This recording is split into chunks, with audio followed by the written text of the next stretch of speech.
Hello, this is Yaakov Kronenberg from Jerusalem, and tonight we'll be doing another class in our series of classes on Saturn, on Aquarius ascendant and Saturn in the different signs. Tonight we'll be talking about Saturn in its own sign, Aquarius. So here you have what's a situation where you have the ruler on the ascendant. So it's going to add to the Aquarian nature, because the nature of Saturn is also Aquarian, and it'll make a person who's very, very serious type of person, and also a person who is very it gives an intellectual bent, because they're both air signs, right? Aquarius is air, and when you have a planet, both planets in the ruling sign in air, it's going to give an intellectual approach to life. There's going to be a desire for the intellect to learn, to study. And also when you have Aquarius on the ascendant, there's going to be an interest in groups, organizations, and things like that. Because Aquarius by nature is connected to the 11th house. Friendship is very important to the person. And groups are very important to the person, very involved in different groups or different organizations, for whatever reason, whatever type of organization, but they love to be part of organizations. And you see, when you have Saturn on the ascendant, that can be a very heavy situation, because Saturn is a heavy planet, and it's a difficult planet. Right, it's the most heaviest planet, and it's considered the most malefic of all the planets. Right? We say, what's the famous poem? Do you prefer to die with is it better to die with fire or with ice? And so when you have Saturn there, it's like dying with ice. Right? Saturn can be very, very cold and very holding the person back. It holds the person back. It freezes them up. So when you have it on the ascendant, it can be, it can sometimes be very debilitating. The person doesn't really come into his own sometimes until they're in their 30s. It's because of that Saturnian thing. It holds the first house is the person himself. So when you have Saturn there, there's always something holding the person back. Usually is an element of a difficult childhood. When you have the obstacles that were in the childhood, problems with the parents, problems with the family, health problems when you have Saturn on the first, because the first house is the person himself.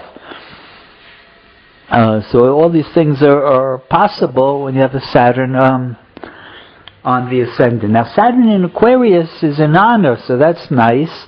And actually, Saturn in Aquarius is not so bad. See, Saturn, the nature of it is too cold. It's too heavy.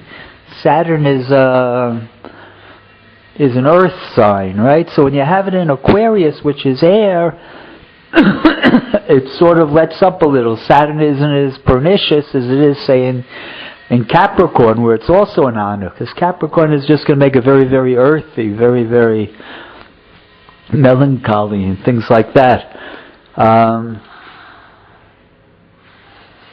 But in Saturn in Aries, it's going to lighten it up a little, which is a nicer thing. And the person's going to be very concerned with themselves, of course, because you have the ruling planet in the first house, so they're always looking after number one.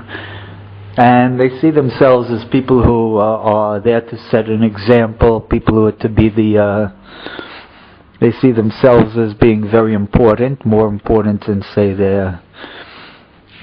So you see, Saturn, they see themselves as very important, so it gives them a problem already in marriage when they see themselves as so important. Right? Saturn in the ascendant is going to be opposite the 7th house cusp. So it could tends to bring difficulties in relationships, in long-term relationships. Tonight we'll see the chart of a man who also had a number of marriages, maybe 3, at least 3. We'll come back to that. And But all these things are Saturn on the ascendant in Aquarius. And it's also a little difficult, you see, because you have Capricorn on the 12th house cusp. So you have there's going to be a connection between 12th house affairs and the ascendant, because Capricorn on the 12th house cusp and Aquarius on the 1st house cusp are both Saturnian. So there's always a tendency, there always can be some kind of problem with enemies or something like that when you have this type of Saturn on the ascendant, because it's coming also a little bit from the 12th house also, which you have to take into account.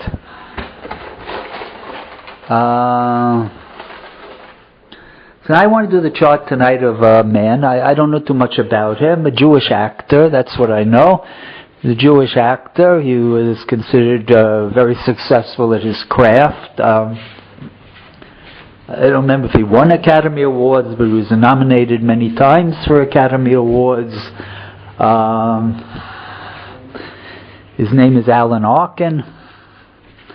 And so if you look at it, his chart's interesting from the perspective that you would think, right away you would look at it, where's the actor in the chart, right? He's got Aquarius with the heavy Saturn on the ascendant in Aquarius. Everything is in Saturnian signs. Where's the actor in the chart, right? So he's a good example that how to look at how things modify the ascendant and the ruling planet. You see, everything has a basis, and you have to take into account other things. In other words, everything I said tonight is true about Saturn on the ascendant in Aquarius. I'm sure he has a lot of these things in his personality. But if you look at his charts, it's also another testify is how important it is how close the aspects are. In other words, if you look at his chart, he's got Aquarius, the ruling planet, the ascendant at 21 degrees 16 minutes Aquarius. And his Saturn is very close to the ascendant at 24:03. Right? It's within almost a little less than 3 degrees from the ascendant, which makes it very, very strong, very powerful.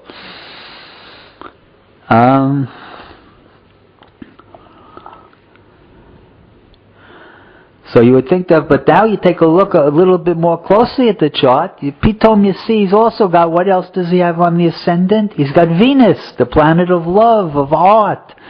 And he's got that closer to the ascendant. He's got that at 20 degrees 47 minutes. That means within half a degree, he has Venus sitting right on the ascendant. So when you have Venus on the ascendant, that is already going to add attractiveness to the person. A person who's Aquarius with just Saturn on the ascendant is not going to be the most attractive a person, not an artistic person at all, usually not especially handsome, say, in a man, or very attractive in a woman. But Pitom, you see that he's got their Venus on the ascendant, almost exactly conjunct the ascendant. All of a sudden that's going to change the structure of the chart, right? When you have Saturn, Venus conjunct, well, first of all, Venus, like I say, Venus on the ascendant is going to add an artistic element to the chart right away. It's going to give him attractiveness, it's going to add charm, right? Everything that's going to be added to the Saturn nature. Saturn is connected with the career, always, because Saturn in Adam's chart rules the 10th house of the career. When it's conjunct Venus like here, it means a career in the arts. So you see that right away. But it doesn't bode good, especially for marriage, because Venus is the significator of marriage, and it's too strongly conjunct the malefic Saturn. So he had at least 3 marriages. I think he had 3 marriages, and who knows what other relationships went on. And so it was definitely not the best thing for marriage. But he's lucky that also, besides the Venus, if you look at his chart, his Venus is going to modify it a little, so that's Saturn, and help it. So I think he had one long marriage, 20-something years, which is pretty good.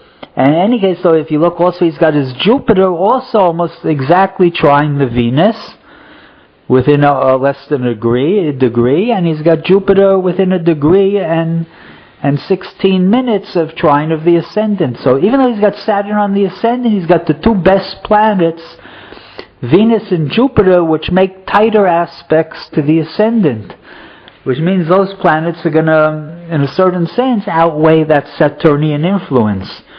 I mean, he's going to still be very strongly Saturnian. He's going to be very solid, a certain responsibility to him. He's going to take his life seriously, but he's got those mellow influences of Venus, the artiste, and Jupiter, the planet of expansion and good fortune. And it sort of thaws out a little that Saturnian element by being in a trine with it. And you see also he's got Mercury in the first house, coming from the fifth house, the house of theater and art. And so you see again all these indications of the artiste, of the artistic career. And he's also got the sun there in exalted. So we've always been saying that an actor usually has a strong first house. He wants to put himself forward, or herself. They want to be forward. They want to be before the crowds. They want applause. And so you see that also in his chart. 4 planets connected with these in the first house, all opposed by Neptune in the 7th. 5 planets very, very powerfully connected with the ascendant. And I thank everybody for listening.